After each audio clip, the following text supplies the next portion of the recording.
कर सकते हैं।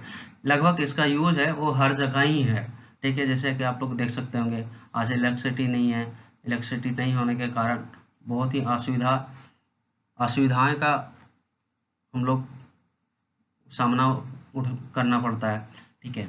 अब आगे देखते हैं कि इलेक्ट्रिसिटी सर्किट क्या है। इलेक्ट्रिसिटी करंट, इलेक्ट्रिसिटी सर्किट देखेंगे। पहले इलेक्ट्रिक सर्किट देखते हैं, ठीक है। तो इसका सर्किट का कहने का मतलब ये है कि एक continuous and close path of electric current is called electric circuit.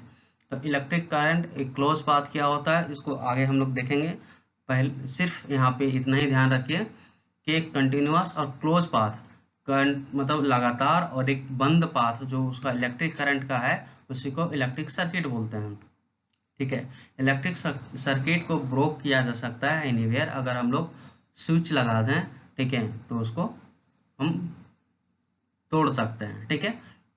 अब इलेक्ट्रिक करंट क्या होता है, इसका डिफिनेशन ये है कि electric current is expressed by the amount of change charge flowing through a particular area in unit time, ठीक है। मतलब ये है कि अगर कोई एरिया है, ठीक है, उसमें कितना चार्ज है, अमाउंट ऑफ चार्ज है, फ्लो करता है एक यूनिट टाइम में, एक सेकेंड में, यूनिट टाइम हो गया, ठीक है। तो इसको बोलते हैं इलेक्ट्रिक करंट, या कि इसको अलग शब्दों में ये बोल सकते हैं, it is a rate of flow of electric charge, ठीक है।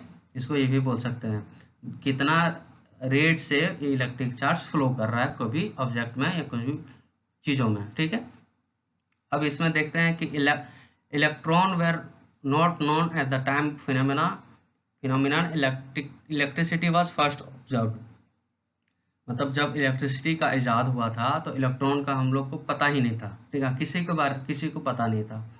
तो उसमें जो इलेक्ट्रिक करंट का जो डायरेक्शन है, ठीक है, उसको कंसीडर किया गया था कि जो डायरेक्शन पॉजिटिव चार्ज फॉलो करेगा, ठीक है, direction of flow of positive charge were taken to be direction of electric current, ठीक है।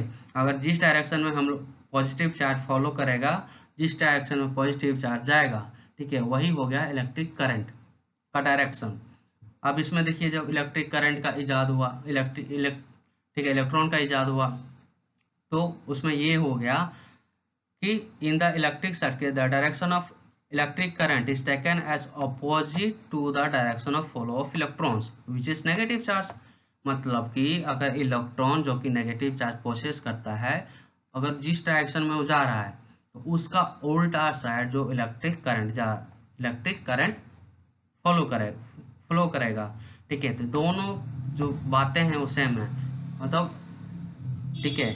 अब देखिए इफ नेट, अगर हम लोग चार्ज लेते हैं Q और flow across the cross section of a conductor time t and the current I through the cross section is, देखिए फॉर्मूला है I equal to QT, I equal to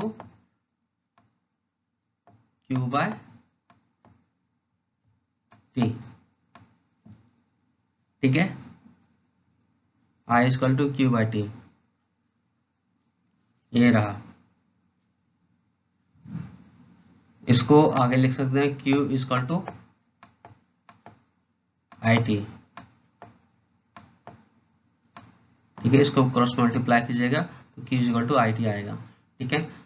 अगर कोई चार्ज हम लोग Q लेते हैं, Q चार्ज है, अगर ये करंट है I, अगर कोई टाइम t में कोई भी वस्तु में फॉलो करता है, तो उसका जो फॉर्मूला होता है Q I equal to Q by T या Q बराबर IT, ठीक है। आगे हम लोग जानते हैं क्या होता है। The SI unit of charge is coulomb, ठीक है।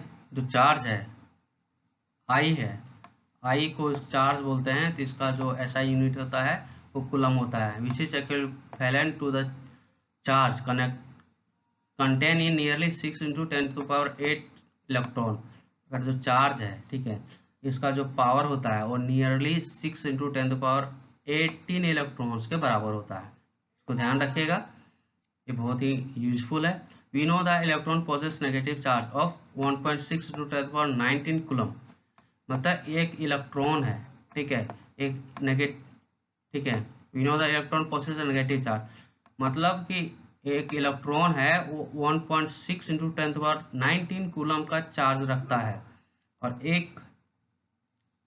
एक जो ये क्या बोलते हैं चार्ज है which is equivalent to content, ठीक है ठीक है, तो इतना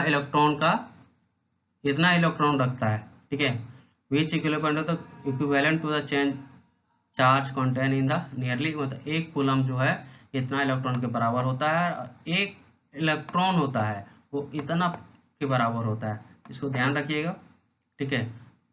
अगर इसको हम लोग कूलम में चेंज करेंगे तो इतना इंटू इतना, ठीक है, इसको एक कर सकते हैं। इसका जो इजाद the electric current express by unit call ampere, जो इलेक्ट्रिक करंट है उसको एम्पियर के द्वारा हम लोग डिनोट करते हैं, ये ऐसा यूनिट है। इसका जो नाम पड़ा है एम्पियर, वो एंड्रे मेरिन एम्पियर के नाम पे पड़ा है, जो इन्होंने इसका इजाद किया था, ठीक है। 1 ampere is constituted by flow of 1 coulomb of charge per second, that is 1 ampere is equal to 1 ampere is equal to 1 coulomb by 1 second per second. A small quantity of current expressed in milliampere 10 to power minus 3 ampere in micro ampere, इसको ऐसे denote करते हैं 10 to power minus 6 ampere होता है।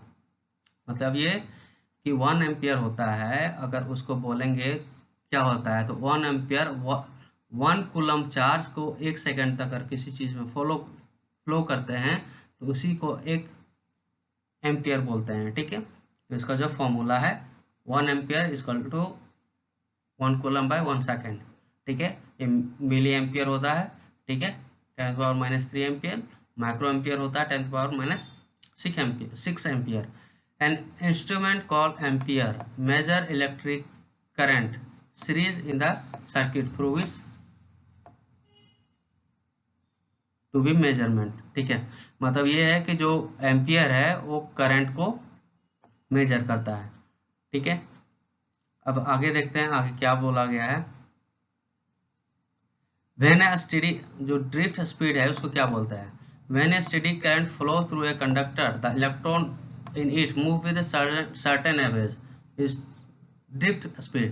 मतलब कि अगर कोई सर्किट है, ठीक है, उसमें से अगर करंट फ्लो करते हैं तो जिस इलेक्ट्रॉन का जो मूव होता है वो सर्टेन एवरेज से होता है, तो ठीक है, तो उस सर्टेन एवरेज से फ्लो करता है तो उसी को ड्रिफ्ट स्पीड बोलते हैं, ठीक है।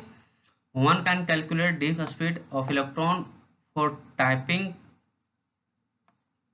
copper wire carrying a small current, and it is found to be actually very small, of order 1 millimeter per second।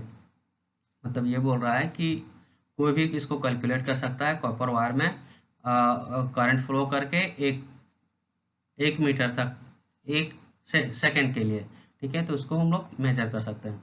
ये देखिए इलेक्ट्रिक सर्किट है, ठीक है, क्लोज इलेक्ट्रिक सर्किट है, देखिए ये की है, ये बैटरी, ठीक है, सेल हो गया, ये हो गया एम्पियर, ये हो गया बल्ब, ठीक है। आगे आगे हम लोग जानेंगे अगला चीज। देखिए electric potential and potential difference क्या होता है, ठीक है। जैसा कि आप लोग जानते हैं, अगर हम लोग को पानी को कहीं से फ्लो करवाना है तो अगर समतल में फ्लो करवाएंगे तो फ्लो नहीं करेगा, उसमें तो कुछ प्रेशर डिफरेंस होना चाहिए, ठीक है। प्रेशर डिफरेंस होने के कारण उसका जो फ्लो है पानी का वो हो जाएगा। अगर प्रेशर डिफरेंस नहीं रहेगा तो फ्लो नहीं करेगा। जैसे कि आप लोग देखेंगे टंकी रहता है वो छत पे रहता है, नल उससे नीचे रहता है, तो उसे प्रेशर डिफरेंस के कारण ही जो पानी है वो ऊपर से नीचे आता है, ठीक है, ट्यूब में। अब देखिए इसका इसमें ग्रेविटेशनल फोर्स का भी काम होता है, लेकिन अगर कोई चार्ज को हम लोग फ्लो करते हैं कोई मेटेलिक वायर में, ठीक है, तो ग्रेविटी का तो कोई काम नहीं है, ठीक है। तो इलेक्ट्रॉन सिर्फ मूव कर सकता है कि इलेक्ट्रिक जो प्रेशर है डिफरेंस है, अगर इलेक्ट्रिक प्रेशर में डिफरेंस आएगा तो इसी को पोटेंशियल डिफरेंस कहते हैं अलोंग द कंडक्टर, ठीक है। अगर कोई इलेक्ट्रॉन को हम लोग मूव करवाना चाहते हैं तो अगर डिफरेंस आएगा इलेक्ट्रिक प्रेशर में, ठीक है, तो वही होता है electric potential, sorry electric difference, ठीक है। डिफरेंस पोटेंशियल में be produced by battery consisting one और मोर इलेक्ट्रिक सेल। मतलब जो डिफरेंस है वो इलेक्ट्रिक मतलब बैटरी सेल के द्वारा ये डिफरेंस पैदा किया जाता है। ठीक है। The chemical action within a cell generate the potential difference across the terminal of the cell even when no current is drawn from it। ठीक है। मतलब ये है कि अगर कोई सेल को कोई हम लोग इलेक्ट्रिक सर्किट में लगाएंगे तो उससे पोटेंशियल डिफरेंस पैदा होता है। पोटेंशियल डिफरेंस जब होगा तो करंट का फ्लो होगा। ठीक है। डिफिनेशन क्या है? ठीक है। The electric potential difference between 2 points in an electric circuit carrying some current as the work done to move unit charge from one point to another। मतलब ये होता है कि पोटेंशियल डिफरेंस अगर दो पॉइंट का बीच में है, देखिए मान लेते हैं कि ये पॉइंट है। ठीक है। दो पॉइंट है, एक पॉइंट, ये दो पॉइंट। ठीक है। और दोनों पॉइंट के बीच हम लोग इलेक्ट्रिक चार्ज पास करते हैं। ठीक है।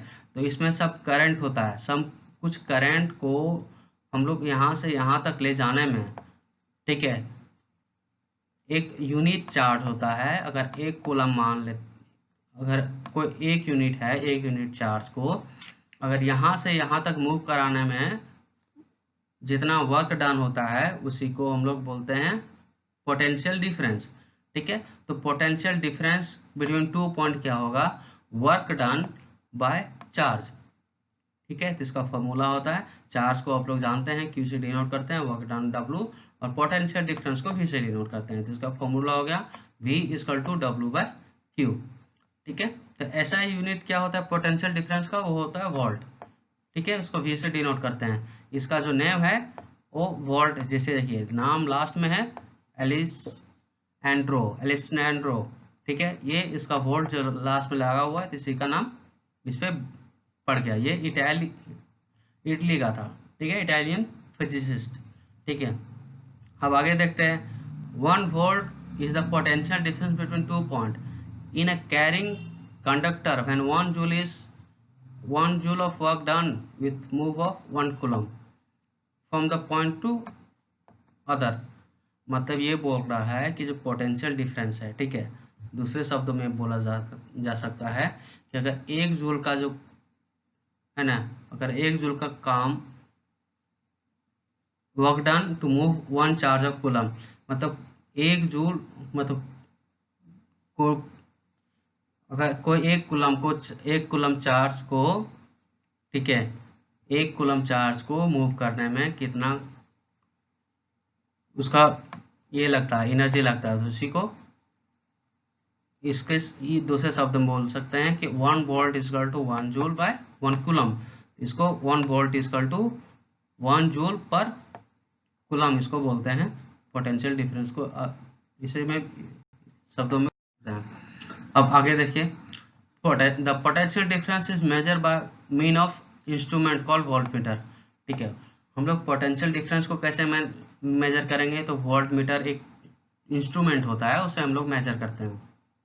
जो वोल्टमीटर होता है ऑलवेज पैरेलल लगाया जाता है between which the potential difference to be measured. मतलब कि अगर कहीं से अगर इसका देखिए, अगर इसका हम लोग पोटेंशियल डिफरेंस अगर मापना चाहते हैं तो इसमें हम लोग वोल्टमीटर जो है वो पैरेलल इसके लगेगा। ठीक है। तभी वोल्टमीटर हम लोग मेजर कर सकते हैं, इसको सीरीज में नहीं लगा सकते हैं। ठीक है। अब सर्किट डायग्राम क्या है? सर्किट डायग्राम ये कि इसमें से हम लोग का जैसे देखिए सेल हो गया या बैटरी हो गया, की हो गया, इलेक्ट्रिक कंपाउंड हो गया, कनेक्टिंग वायर हो गया। ठीक है। ये जो होता है, ये जो इसका जो सुविधा जिसका यूज होता है वो जो डायग्राम जब बनाते हैं इलेक्ट्रिक सर्किट का, ये सब का, ठीक है, तो उसको हम लोग यूज करते हैं। अब देखते हैं कि क्या क्या है। ठीक है। इलेक्ट्रिक सेल में देखिए एक होता है, अगर बैटरी होगा या कॉम्बिनेशन ऑफ सेल होगा, तो ये देखिए बैटरी या कॉम्बिनेशन ऑफ सेल। ठीक है। अगर की होगा, अगर ओपन की है, ठीक है, ये ओपन की है और ये क्लोज की है। ठीक है। ये वायर हो गया, कनेक्ट है एक पॉइंट से, ये क्रॉस कर रहा है एक वायर दूसरे वायर से। ठीक है। विदाउट ज्वाइन नहीं कर रहा है। ठीक है। अब ये देखिए इलेक्ट्रिक बल्ब है, इसको ऐसे डिनोट कर सकते हैं ये रजिस्टर है, ये वेरिएबल रजिस्टर है, ठीक है, ये एम्पियर है, ये वोल्ट मीटर है, ठीक है। तो ये सब देखिए ये, ठीक है। अब ओम्स लॉ क्या होता है, ठीक है, ओम्स लॉ के बारे में पढ़ेंगे। एक जर्मन फिजिसिस्ट थे जॉर्ज सेमन ओम्स, ओम, तो इसी के नाम पे ओम्स लॉ पढ़ा, ठीक है। तो इन्होंने फाइंड किया कि करंट और वोल्ट, जो वोल्ट मीटर है, ठीक है, पोटेंशियल डिफरेंस है और करंट के बीच में, ठीक है, एक इन्होंने मेजर किया इसको डिफरेंट डिफरेंट चीज़ों पे रख के फॉलो करवा के, तो इन्होंने पाया कि ये इसका जो बनता है वो एक स्ट्रेट लाइन जाता है, ठीक है। ये देखिए, द पोटेंशियल डिफरेंस भी across the and of a given metallic wire in an electric circuit is directly proportional to the following through it flowing through it. It provide its temperature remain the same, the called Ohm's law. Ohm's law क्या, Ohm's law मतलब कैसे बोलते हैं, जो potential difference है across the metallic wire, वो जो electric circuit है उसके डायरेक्टली प्रोपोर्शनल होता है, ठीक है। उसको द पोटेंशियल डिफरेंस भी across the end of given metallic wire in electric circuit is directly proportional to the current flowing through it, ठीक है। इसमें जो टेम्परेचर होता है वो सेम रहता है, ठीक है। तो इसी को ओम्स लॉ बोलते हैं। देखिए भी डायरेक्टली प्रोपोर्शनल टू आई, अगर आई को इधर लेके जाते हैं तो प्रोपोर्शनल होता है कांस्टेंट में चेंज हो गया, ये कांस्टेंट आर होता है, इसको रेजिस्टर बोलते हैं। तो ये देखिए भी इक्वल टू आई आर इसको बोलते हैं, ठीक है। ये हो गया फॉर्मूला, ठीक है। The R is a constant given metallic wire at the temperature, at the given temperature and का इज कॉल्ड रेजिस्टर। मतलब कि रेजिस्टर जो रेजिस्टेंस होता है वो एक गिवन टेम्परेचर पे, एक सर्टेन टेम्परेचर पे इसको दिया जाता है, ठीक है, इसको मेजर किया जाता है, इसी को रेजिस्टेंस बोलते हैं। It is property of conduct of a conduct to resist a flow of charge through it. मतलब ये रेजिस्टेंस का मतलब ये होता है कि कोई भी वायर में, कोई मेटेलिक वायर में जो रेसिस्ट करता है, जो करंट को फ्लो करने से रोकता है, उसी को रेजिस्टेंस का नाम देते हैं, ठीक है। ऐसा यूनिट इज ओम, ठीक, रेजिस्टेंस का ऐसा यूनिट हो गया ओम, सॉरी, इसको ओम इसे डिनोट करते हैं, ठीक है। ये देखिए ओम से अकॉर्डिंग टू, अब देखिए, अब ऊपर से हम लोग देखेंगे कि ओम्स लॉ को हम लोग ऐसे भी चेंज कर सकते हैं, आर को हम लोग V बाय I लिख सकते हैं, ठीक है, ये इसको इस टाइप में लिख सकते हैं। If the potential difference across two end of a conductor is 1 volt and current through it is 1 ampere, then the resistance R of the conduct is 1 ohm, that is 1 ohm is equal to 1 volt 1 ampere also equation, ठीक है। मतलब ये बोल रहा है कि जो potential difference होता है, ठीक है, उसमें से 1 वोल्ट और 1 एम्पियर का करंट उसमें से पास होता है, ठीक है। तो इसको हम लोग ऐसा भी लिख सकते हैं, ठीक है, I is equal to V by R, ठीक है। It is obvious from equation that current through the resistor is inversely proportional to the resistance. ध्यान दीजिएगा, करंट है वो रेजिस्टेंस के एक इनवर्सली प्रोपोर्शनल है। मतलब क्या कि अगर रेजिस्टेंस को डबल करते हैं तो करंट हो गया, करंट क्या हो जाएगा, हाफ हो जाएगा, करंट हाफ हो जाएगा अगर रेजिस्टेंस को हम लोग डबल करते हैं, ठीक है। अगर इसमें देखिए कि in many practical cases is necessary to increase or decrease current in electric circuit. A compound used to regulate current without changing the voltage source is called variable resistance. मतलब variable resistance ये होता है कि ये जो increase और decrease करता है करंट का इलेक्ट्रिक सर्किट में, इसको मैनेज करता है, ठीक है। In a electric circuit a device called rheostat is often used to change the resistance in a circuit.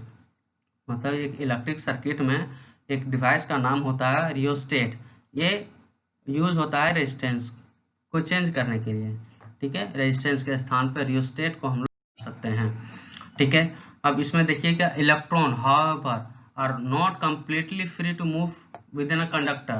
They resist by attraction of the atom along with the move. मतलब ये बोल रहा है कि जो एटम होता है, ठीक है, तो आप लोग जानते हैं कि एक सेकेंड देखिए, को एटम है, ठीक है, एटम के अंदर न्यूक्लियस होता है, न्यूक्लियस के बाहर ये होता है इलेक्ट्रॉन, ठीक है, जो नेगेटिव चार्ज प्रोसेस करता है। ये तो एटम है, वो तो फ्री तो नहीं छोड़ेगा इलेक्ट्रॉन को कि तुम जाओ मूव कर जाओ, नहीं, ये तो बांध के रखता है, ठीक है। तो इसी को है ना बोला गया है, ये मूव नहीं करने देता है, ठीक है। The motion of electron through the conductor is related by its resistance, मतलब वही जो मूव नहीं करने देता है तो उसी को रेजिस्टेंस बोलते हैं।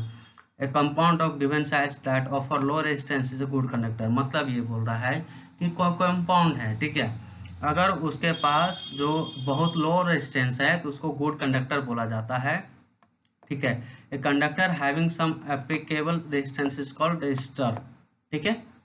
और अगर आइडेंटिकल साइज है offer higher resistance is poor conductor, मतलब ये कि अगर किसी मटेरियल का, किसी कंपाउंड का जो लो रेजिस्टेंस है तो गुड कंडक्टर कहलाएगा, अगर हाई रेजिस्टेंस है, बहुत ही ज्यादा रेजिस्टेंस है, तो पुअर कंडक्टर कहलाएगा। The insulator of the same size offer higher resistance, मतलब ये कि जो इंसुलेटर होता है बहुत ही हाई रेजिस्टेंस होने के कारण उसमें जो करंट है फ्लो नहीं करता है। अब देखते हैं कि कौन कौन से फैक्टर पे रेजिस्टेंस आता है, वो डिपेंड करता है, ठीक है। उसमें resistance of the conductor depend upon 3 चीज पे डिपेंड करता है, its length, on it's area of cross section end of nature of the material, मतलब किस टाइप का वो मटेरियल है, ठीक है, लेंथ पे, क्रॉस सेक्शन एरिया पे और नेचर ऑफ मटेरियल पे। Precise measurement have shown the resistance of uniform metallic conductor is directly proportional to the length and inversely proportional to the area of cross section, मतलब ये बोल रहा है कि जो ये रेजिस्टेंस है जो दिया गया है, ठीक है, वो इस जो डायरेक्टली प्रोपोर्शनल होता है लेंथ के बराबर और इनवर्सली प्रोपोर्शनल होता है एरिया ऑफ क्रॉस सेक्शन के बराबर। देखिए, directly proportional to the length and inversely proportional to the area of the cross section, ठीक है, देखते हैं, ठीक है। अगर दोनों को कंबाइन करेंगे तो resistor is directly proportional to the length and inversely proportional to the area of cross section, या फिर इसको ऐसा लिख सकते हैं आर इक्वल टू, अगर प्रोपोर्शनल हटेगा तो एक कांस्टेंट लगेगा और कांस्टेंट होता है रो, इसको ऐसे डिनोट करते हैं, तो R equal to rho L by A, ठीक है।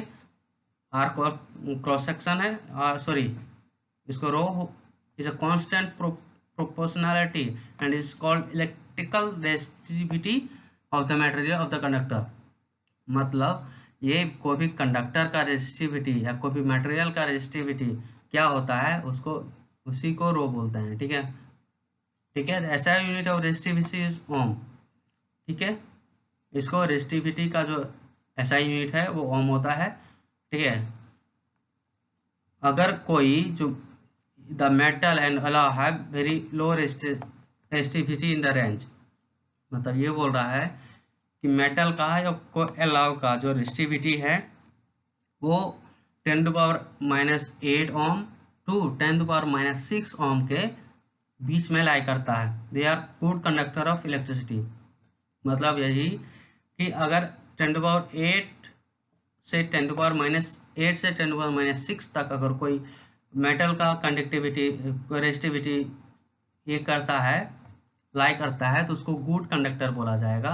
और वही अगर 10⁻12 ओम से 10⁻17 ओम के बीच में रखा जाएगा तो उसको इंसुलेटर बोला जाता है, ठीक है, उसको इंसुलेटर बोला जाता है, ठीक है। अब देखते हैं, एक टेबल आगे दिया गया है, और resistivity of alloy generally higher than of his constituent metal, मतलब ये बोल रहा है कि जो रेजिस्टिविटी है कोई एलॉय का, वो इसका जो मेटल होता है जिससे वो बना होता है उससे बहुत ही ज्यादा होता है। जैसे देखिए पहला है डू नॉट ऑक्सीडाइज, ऑक्सीडाइज मतलब बर्न नहीं हो जाएगा, गलेगा नहीं, ठीक है। रेडली एट हाई टेम्परेचर, बहुत कोई भी हाई टेम्परेचर पे जो अलॉय होता है वो जनरली ऑक्साइड नहीं करता है, मतलब वो जलता नहीं है, गलता नहीं है, ठीक है। इसीलिए इसको हम लोग यूज करते हैं हीटिंग डिवाइस में, लाइक इलेक्ट्रिक आयरन और टोस्टर्स, ठीक है। आप लोग देखेंगे इलेक्ट्रिक आयरन और टोस्टर में इसको जनरली अलॉय का ही यूज होता है।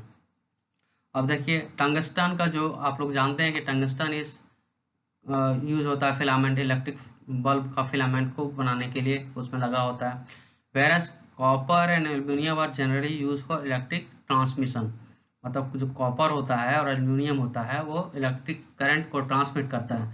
जनरली जो इलेक्ट्रिक आता है, ठीक है, वो एल्यूमिनियम वायर में ही आता है, क्योंकि इसका जो कॉस्ट होता है बहुत ही लो होता है as compare to copper wire, ठीक है।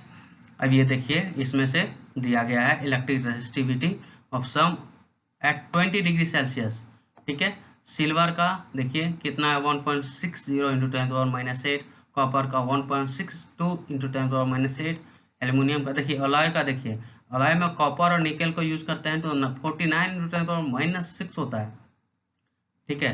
अब अलॉय में कॉपर का देखिए, कॉपर का 1.62 इंटू 10⁻⁸ है, और निकेल का कितना है, निकेल का देखिए 6.84 इंटू 10⁻⁸ है। इससे बहुत ही ज्यादा मैंगनीन जो कॉपर मैग्नीशियम और निकेल से बनता है उसको 44 इंटू 10⁻⁶, ठीक है। नाइक्रोमियम, ठीक है, निकेल क्रोमियम मैग्नीशियम और आयरन से बनता है तो 100 इंटू 10⁻⁶ बनता है, देखिए। इंसुलेटर क्या होता है, इंसुलेटर का देखिए, इंसुलेटर का देखिए 10⁻10 टू 10⁻14, ये देखिए ये सब नेगेटिव में जो पावर है 10⁻6 10⁻8, इसका +14 है, +14 10⁻+16, देखिए ये देखिए पेपर ड्राई डायमंड का 12 इंटू 13, ये सब आप लोग देख सकते हैं। ये आप लोग का जो न्यूमेरिकल सॉल्व करने में सबका होता है, ठीक है। ये रहा एंड ऑफ द वीडियो।